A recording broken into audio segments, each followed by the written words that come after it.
এত বড় বড় কথা যে মানুষ কিভাবে বলে আমি সেটাই জানি না। বড় বড় কথা কোথা থেকে আসে?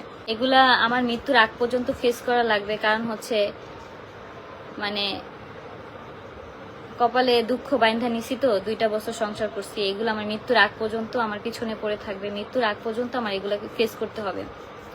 আমার ছেলের দুধ ডাইপার নিয়ে আমার সবসময় কথা শুনতে হবে। যতদিন আর কি খাওয়াইছে আমার ছেলে, 4 মাস বয়স পর্যন্ত যে দুধ ডাইপার খাওয়াইছে, এইটা নিয়ে সারা জীবনই মনে হয় কথা শোনাবে আর কথা শুনতে হবে। কারণ আমি তো পারবো না পায়ে পাড়া দিয়ে ঝগড়া করতে, এগুলো শুনতেই হবে। তিশা আজকে লাইভে বলছে ওর আজকে নাকি এখনো তার টাকার ফিডার খাওয়ান। ওইখানে থাকতে তো আমার চেহারা বেচা তো খায় নাই, বুঝো নাই? তারা ইনকাম করে আমাকে খাওয়াইছে, যে ফিডারটা কিনছে তাদের ইনকামের টাকা, সেখানে একটু হইলেও আমার ইনকামের টাকা আছে, ঠিক আছে? সেই ইনকামের টাকাই হচ্ছে আমার ছেলের ফিডার কিনা হয়েছে। কারো বাপের বাড়ি থেকে টাকা নিয়ে আসেনি। যদি বাপের বাড়ি থেকে নিয়ে আসতো তাহলে বলতাম যে না, এটা তার টাকা, ঠিক আছে? মানে আমার বাচ্চা হচ্ছে অভাগা, ঠিক আছে?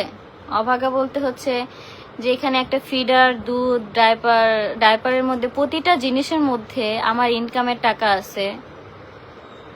সেখানে কিভাবে মানুষ নিজের বলে দাবি করে, আমি সেটাই বুঝি না। অভাগা বলতে কেমন অভাগা? কারণ একটা বাচ্চা যখন জন্মগ্রহণ করে তখন হচ্ছে তার বাবা ভরণ পোষণের সবকিছু দায়িত্ব নেয়, খরচ করে।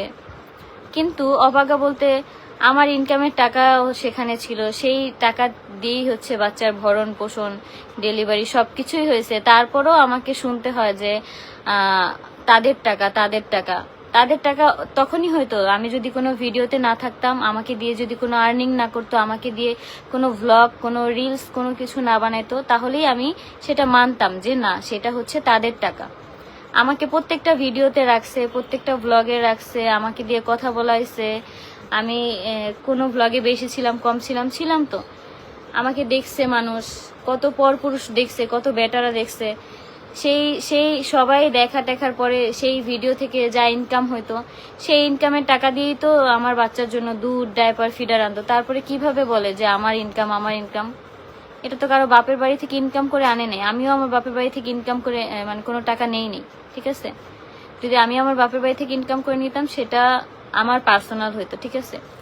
যে ভিডিওতে, ভ্লগে আমি ছিলাম, এখন পর্যন্ত আমার ভ্লগ, আমার ভিডিও, আমি যেসব রিলসে ছিলাম, এখন পর্যন্ত মানুষ যে ভিডিও দেখতেছে সেখান থেকে টাকা আর্নিং হচ্ছে, সেই টাকা তারা খাচ্ছে।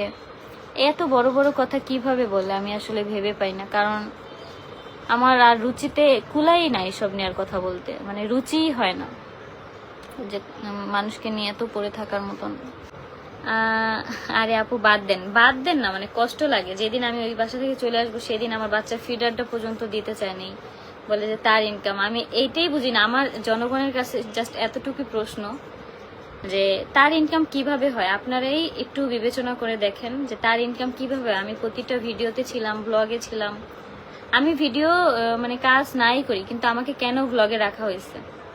আমাকে যদি রাখা না হইতো, তাদের ফেস দেখায় যদি ইনকাম করতো তাহলে একটা কথা ছিল। সেখানে তার ইনকাম কিভাবে বলে?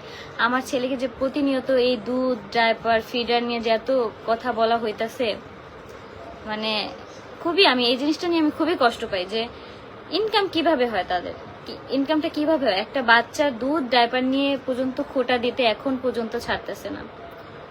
আমার আসলে মানে আমি আমার লাইফে অনেক মানুষ দেখছি, বাট এরকম মানুষ খুবই কম দেখছি। একটা মানুষকে একটা জিনিস দিয়া সেটা আবার নিয়ে যায়। যে আরিফের কথাই, যেমন বার্থডেতে একটা ফোন দিয়ে সেই ফোনটা আবার নিয়ে যাওয়া হয়েছে।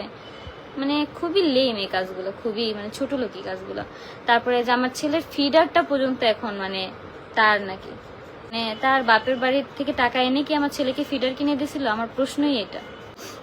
আমি কোনো পার্সোনাল টপিকে আর কোনো কথাই বলতে চাই না, জাস্ট এতটুকুই ক্লিয়ার করলাম যে আমার ছেলের দুধ ডাইপার যদি তাদের কেনা হয়, আমার জাস্ট প্রশ্ন এতটুকু, তিশা কি ওর বাবার বাড়ি থেকে টাকা নিয়ে এসে তারপর ক্যাশে ফিডার কিনে দিয়েছিল? যদি কিনে দিয়ে থাকে তাহলে আমি তার কাছে অনেক অনেক কৃতজ্ঞ যে আমার ছেলের ফিডার সে কিনে দিয়েছে, এই জন্য সে বারবার আমাকে খোটা দেয়।